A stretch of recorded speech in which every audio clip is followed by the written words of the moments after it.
आज 20 दिसंबर 2022 है और आज की डेट में काफ़ी सारे एईपीएस संचालकों की आईडी को ब्लॉक किया गया है बैंक ऑफ बड़ौदा के सर्वर पर। आज की डेट में हमारे पास काफ़ी सारी ऐसी अपडेट्स आई हैं जिसमें बताया गया है कि काफ़ी सारे ऐसे सीएसपी हैं, ऐसे एईपीएस संचालक हैं जिनकी आईडी को आज की डेट में ब्लॉक किया गया है परमानेंटली और उनकी आईडी से अब बैंक ऑफ बड़ौदा का कभी भी कोई भी किसी भी प्रकार का एईपीएस ट्रांजैक्शन नहीं हो पाएगा।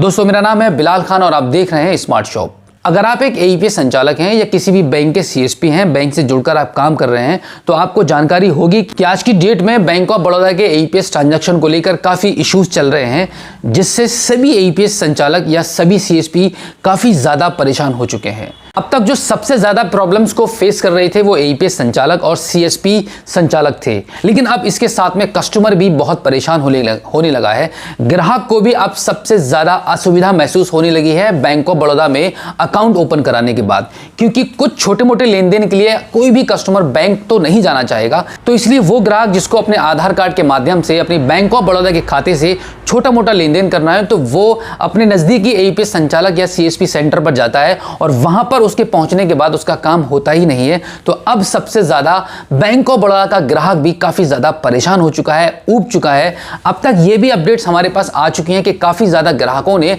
अपने बैंक से सारे पैसे को विड्रॉल करने के बाद अकाउंट ही क्लोज करा दिए हैं। और इसी के साथ में एक बड़ी तादाद ऐसी भी ग्राहक की है जो सोच रहे हैं कि अब बैंक ऑफ बड़ौदा से उनका अकाउंट ही क्लोज कर देना चाहिए। इसका सबसे बड़ा रीजन यही है क्योंकि बैंक ऑफ बड़ौदा के आधार कार्ड के माध्यम से पैसे की निकासी हो ही नहीं पा रही है। आज की इस वीडियो में हम आपको बैंक ऑफ बड़ौदा के बारे में दो खास अपडेट देने वाले हैं, जो कि अगर आप एक एईपीएस संचालक हैं या सीएसपी संचालक हैं तो आपको इन अपडेट्स के बारे में जानकारी होना काफी जरूरी है। आपके सीएसपी सेंटर पर अगर बैंक ऑफ बड़ौदा का ट्रांजैक्शन नहीं हो रहा है तो आपने सोचा होगा कि आपको एक नई आईडी और एक नई डिवाइस लेनी चाहिए, क्योंकि हम भी आपको पिछली वीडियो में कई बार इस बात को बता चुके हैं और आपने भी यूट्यूब पर काफ़ी ज़्यादा वीडियोस अब तक देख चुके होंगे और वहाँ पर भी आपको ये सजेशन मिला होगा कि आपको एक नई डिवाइस और एक न्यू आईडी परचेज करनी होगी, तभी आपके बैंक ऑफ बड़ौदा के ट्रांजैक्शन स्टार्ट हो पाएंगे। ये बात बिल्कुल सही है, लेकिन आपको मैं ये बात बता दूं कि जब आप मल्टीपल डिवाइसेस परचेज कर लेते हैं, मल्टीपल आईडीज परचेज कर लेते हैं, आपका एक बड़ा अमाउंट उसमें इन्वेस्ट हो जाता है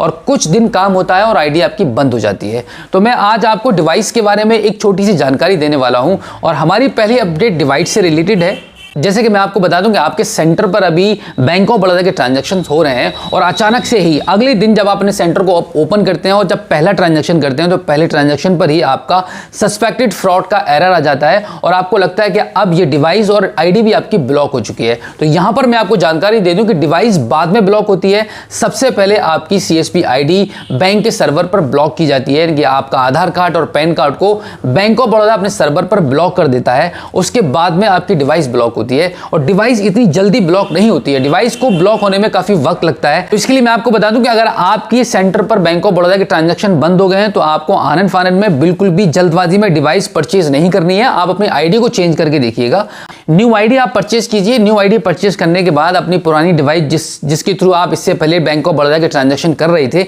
उसी डिवाइस के थ्रू आप अपने ट्रांजैक्शन को स्टार्ट कीजिए। हो सकता है कि आपकी उस पुरानी डिवाइस के थ्रू, आपकी नई आईडी के थ्रू ट्रांजैक्शन आपके शुरू हो जाएं। अगर बाई चांस आपकी न्यू आईडी से जो आपने फ्रेश डॉक्यूमेंट पर अपनी न्यू आईडी ली हुई है और उस डिवाइस के थ्रू आपके ट्रांजैक्शन नहीं होते हैं, तब जाकर आप अपनी दूसरी डिवाइस को परचेस कर सकते हैं। लेकिन दूसरी डिवाइस को परचेस करने के मैं आपको अब बिल्कुल भी एडवाइस नहीं दूंगा, क्योंकि हमारे पास ऐसी अपडेट्स आई हैं, ऐसे हमने काफ़ी ज़्यादा प्रैक्टिकल करके देखे हैं कि 5-5, 6-6 डिवाइसेस को यूज़ करने के बाद भी बैंक ऑफ बड़ौदा के ट्रांजैक्शन कंटिन्यू नहीं हो पा रहे हैं। कुछ दिन काम होता है, यानी कि मैक्सिमम 15 दिन और इससे भी ज़्यादा 1 महीना तक काम हो पाता है और उसके बाद बैंक ऑफ बड़ौदा के ट्रांजैक्शन फिर से बंद हो जाते हैं। तो आपको बार बार डिवाइस और आईडी परचेज करने की कोई भी जरूरत नहीं है। अगर हाँ, आपका आज की डेट में पहली बार सस्पेक्टेड फ्रॉड का एरर आया है तो आप एक आईडी को परचेज कर देख सकते हैं। डिवाइस को परचेज बिल्कुल भी मत कीजिएगा। डिवाइस आप तभी परचेज कीजिए जब आपकी न्यू आईडी के थ्रू ट्रांजैक्शन नहीं हो पा रहे हो।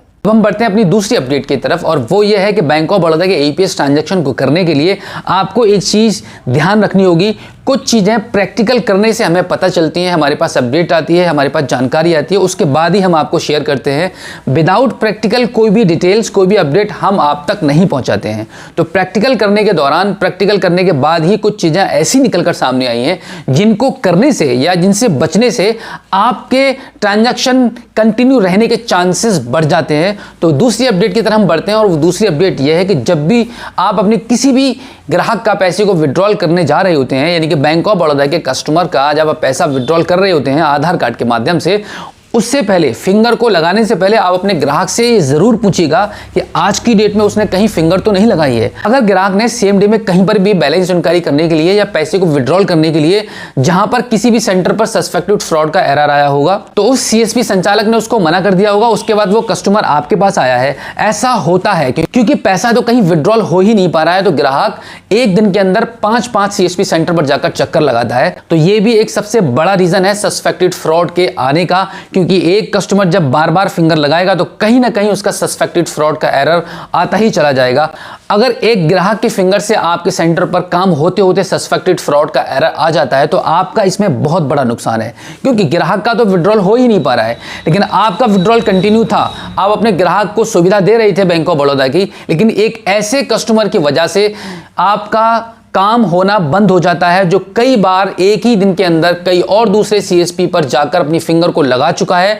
तो अगर वो आपके सेंटर पर भी आएगा तो आपके सेंटर पर भी, आपके सीएसपी आईडी पर भी सस्पेक्टेड फ्रॉड का एरर आ जाएगा, और इस वजह से आपकी आईडी काम करते करते ब्लॉक हो सकती है। तो इस चीज से बचिए, और जब भी आप अपने ग्राहक के पैसे को विड्रॉल करेंगे तो आप उससे जरूर पूछेंगे कि उसने कहीं और तो फिंगर नहीं लगाई है आज की डेट में। अगर ऐसा है तो आप उसको मना कीजिएगा कि कल आइएगा, और उसको बताइए कि कल आइए अपने पैसे को विड्रॉल करने के लिए, आज अब फिंगर नहीं लग पाएगी। इससे यह होगा कि आपकी सीएसपी आईडी कंटिन्यू चलती रहेगी, आपको सस्पेक्टेड फ्रॉड एरर का सामना नहीं करना पड़ेगा। तो दोस्तों आज की इस वीडियो में इतना ही। अगर ये वीडियो आपको अच्छी लगी हो तो प्लीज़ इस वीडियो को अपने दोस्तों में शेयर करना बिल्कुल भी मत भूलिएगा, और इस वीडियो को लाइक ज़रूर कीजिएगा। और साथ ही साथ में अगर आप इस चैनल पर नए आए हैं, पहली बार इस वीडियो को देख रहे हैं, हमारे इस चैनल पर आए हैं, तो आप हमारे चैनल को ज़रूर सब्सक्राइब कीजिएगा और बेल आइकन को भी ज़रूर प्रेस कीजिएगा। तो चलिए दोस्तों, मिलते हैं आपसे किसी और एक अगली वीडियो में एक नई जानकारी के साथ और एक नई अपडेट के साथ और एक नए जोश के साथ। तब तक के लिए जय हिंद।